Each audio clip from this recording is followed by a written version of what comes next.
In your introduction, you said that you started making this film to understand for yourself the meaning of home, and you connected that with the larger effort of urban planning. Could you talk a little bit more about that? It actually started with a course that we had, a short course in science and liberal arts. And so Rajshri Rajmohan, who I have thanked in the credits, she came to take a course on architecture and what architecture means to a human being in that sense. And we talked a lot about space, and that's how I got fascinated by the idea of a space. So there was an exercise where she told to build a house of our mental, like a house of our dreams, basically. And then when I built the house, it sort of, and the rest of us, we thought that this is just a mental image of ourselves. It's a very, very strong image of what we are. And that's how I got fascinated by the idea of a house and our personal space in that sense. So, and I started reading a lot about architecture and what a house and a space means. So that's how this, and that was the documentary semester as well. So I took it up as my subject. So, how did you find this house? So Ahmedabad has a lot of these old structures, or areas with old structures, and this place is very, very close to my institute. It's like 5-minute walk from there. So before that, I walked a lot in these areas and to look for houses that might look interesting, and just went and talked to people. And this house I found, like the case of this couple and the third, his brother. So I found that situation and their scenario very, very interesting and very selfishly cinematic. So I went with that house. Yeah. The flat that they're going to move to, is that government housing? I wasn't Yeah, sure. that's the Prime Minister's housing scheme. They got it through the bidding that happens, and they lucky draw, and they got it for like 1 or 2 lakhs or something. So that's they were going to move in that house after, like just before the monsoons, once all his work in that area is done. So yeah, that's the new house, the second part. That's What I found really interesting was the way, the filmmakers' gaze and how you looked at their older house and the house they're going to move into, and what I imagine their feeling must be from moving from the older house to the newer house. Do you think the two things met somewhere? How you saw the move and how they saw the move, or at some points I did. I think at some points it did, because they were quite happy moving to the new house, and I could understand where they're coming from and what their point of view is. So that's why the film ended the way it ended. I had a very different, I had a very ideal approach at the beginning, where I was very romantic about this old structure and I was very envious about this new. But then it got very complicated as I spent time with them and I talked to them about their time in the old house and the problems or the moments that they have in the house. So I couldn't really find any answer as to, I couldn't take any sides as to why, like it's the way it is. So that's why the film ended the way it ended. So which is him coming back? yeah. Otherwise, So how were you thinking of ending it? no, I was just thinking of it still has that kind of romanticism and that kind of anger on the second part. And if you've noticed, if that I don't move the camera at all in the second this thing. So it's very static. That's how I felt honestly, where after going to that space, and I didn't choose to show them in the new space when they have moved, which would have been a bit more homelier in that sense, but it's not. It's empty, and so again, these are choices, subtle choices that I chose to make anyway. But I didn't really. I asked them a lot about what they feel. Don't they feel very out of place in the new house and all of that? These conversations I had talked to them and I had recorded it, but I chose not to keep it because it was steering the film in one direction that I wanted. I felt like I was manipulating it too much. So, in fact, that's what I was going to ask you. That your form, you have chosen to remain, like it's deeply observational and largely silent, and you're watching and so on. But at what point did you decide? Was it at the point of editing that you decided that you won't include the conversations? No, I didn't want it. I didn't want to have interview format anyway, because the subject matter dealt with a very personal thing, that is the house. I was in a very personal, intimate space, and then having an interview format would have not been right for this kind of a film. I had conversations with them, but that also I wasn't trying to keep it like, I didn't want talking faces anyway. So I was trying to keep it in the background while I was exploring the space visually anyway. But then when that moment happened on the second or third day, I think, where they actually organically had the conversation about the house itself. So that's that at the point of shooting itself, I decided that this is the only thing I'll need while editing. So yeah, but before editing, before shooting itself, I had a structure in mind, which is that I'll show a day and then I'll show them in the new space. That's the only rough structure I had in mind, and that's how I went, and without any interviews. I didn't want to take any interviews at the first place. Uh, does anybody have questions from the audience?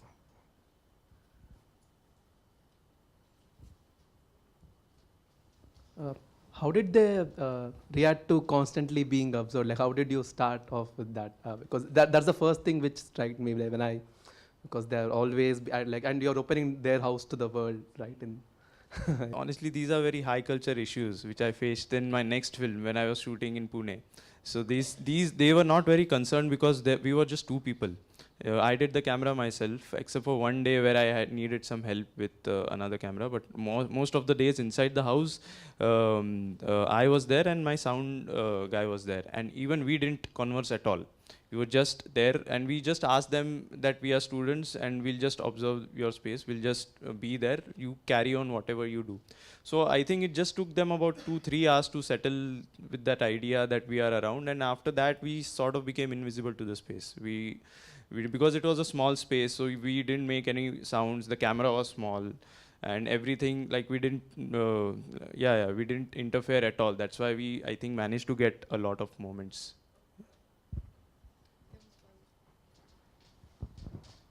Hi, I probably have like a very stupid question, but I moved to India a few months ago, and it has questioned my relationship to intimacy a lot, and especially to intimate space. And I was wondering if this movie, making this film, has taught you anything about your relationship to intimate space and how they deal with this. It's like my biggest question since I've moved here, and this is like really interesting for me watching your movie. Yes, I have been dealing with the issue of space all my life, because I have the kind of space and house that I've grown in. I've never really had my private space. I've never really had my room. I have a younger sibling, so we share a room. So so all this space, so the idea of space becomes very, very interesting. Even in this film, where you see the third character, he's not mostly in the house at all. So his space is actually in the square just below the house, and that's where he sleeps also. So it became an extension of that house as well. So it's very interesting, because I think the space, people also change according to space, wherever, like, I'm behaving a certain way in this space and I might not somewhere else. So yeah, I hope I answered your question. Mine is a chicken and egg question, because I assume you're a design student. Does the image come first or the narrative come first while conceiving an idea of a documentary? I can't say about documentary or fiction or anything, but I think it's in this case, the image came as a reaction to me in getting into that space. I didn't really construct the image anyway. I didn't have preconceived images in my mind. Like, I didn't go for recce or anything. Whenever I went with the camera, and I was just reacting to whatever was happening. I was spending time in that space. So in that sense, I think the only thing I had in mind was the essence of it, because I had written a lot unrelated to this film, but I'd written a lot about my own personal experience, or my own thought about what a space means to me. Like a lot of free association text I had written just for myself to get an understanding of what a space is.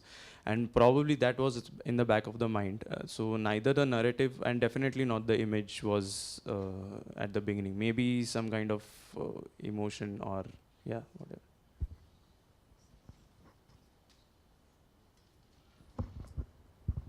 Yeah, you had mentioned that when you go to the newer flat that you felt that you want your shots to be on the tripod and much more stable images.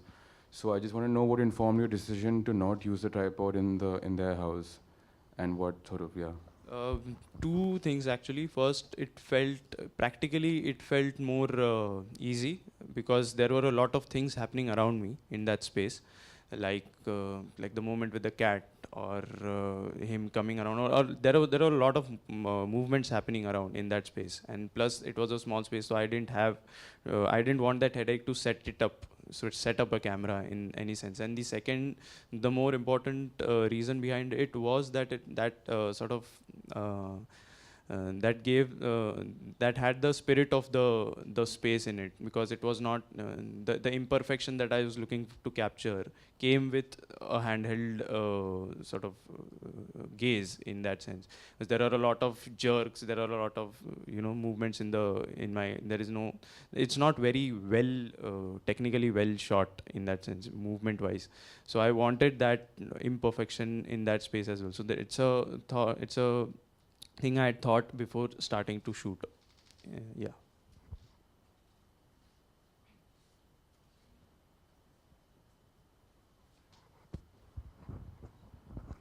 Hi. Hi. So I just wanted to ask, while filming such intimate spaces, and your sort of affinity towards that, their initial house is quite clear.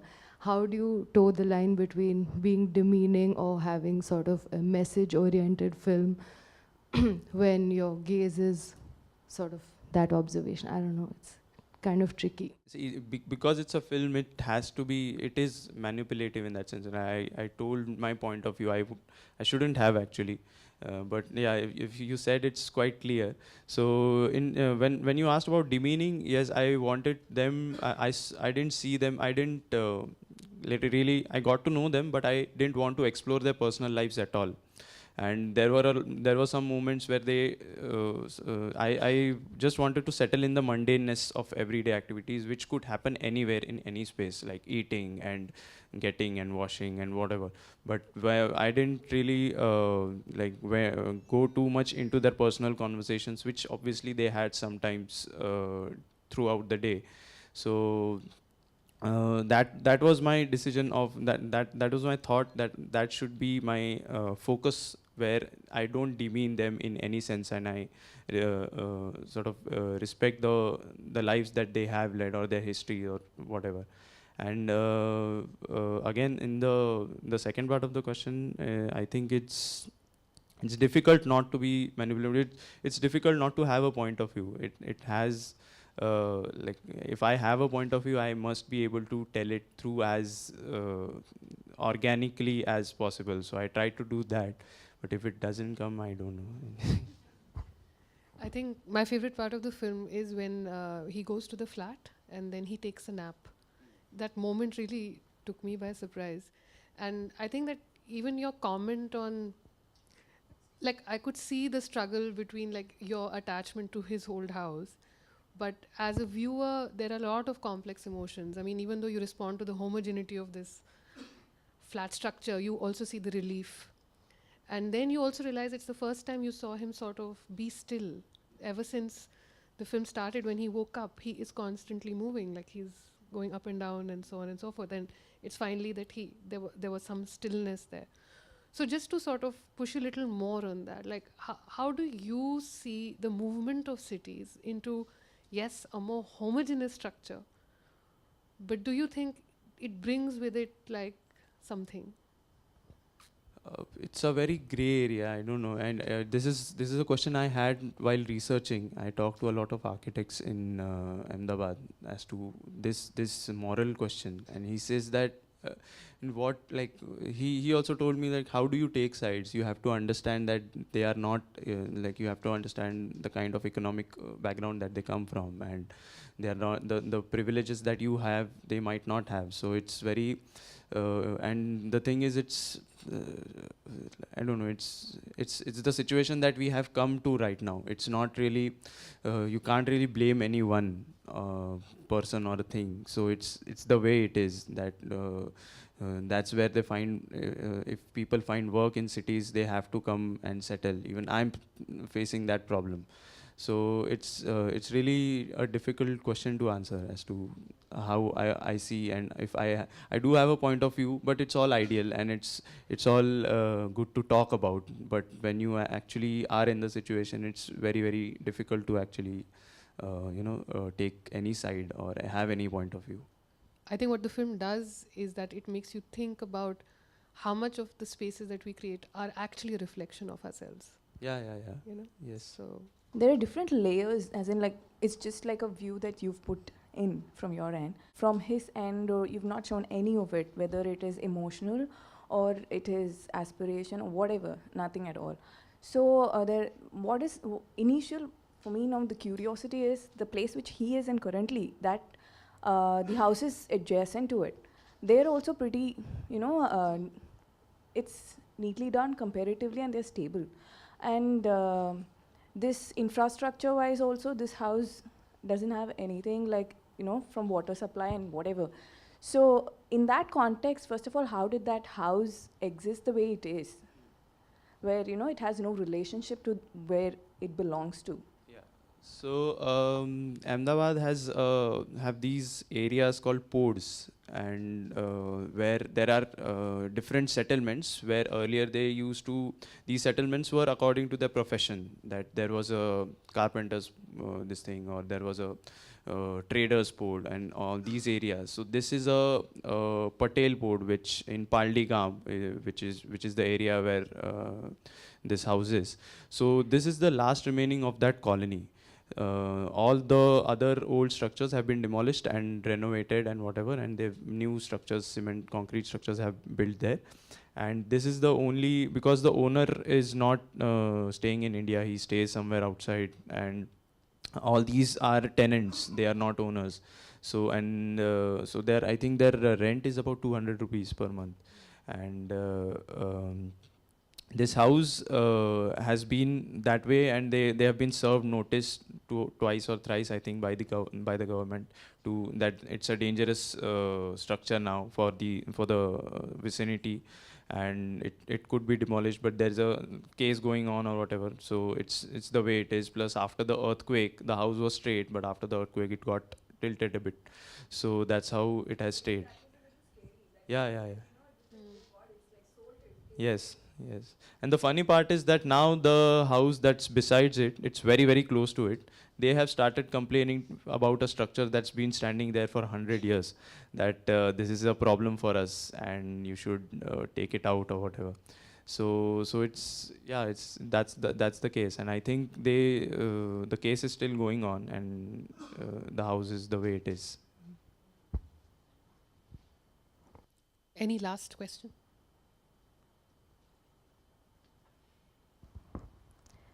Hi, so I also come from Ahmedabad, and seeing Yatin Pandya sir's and Muntaha's name also kind of was an added association to the film.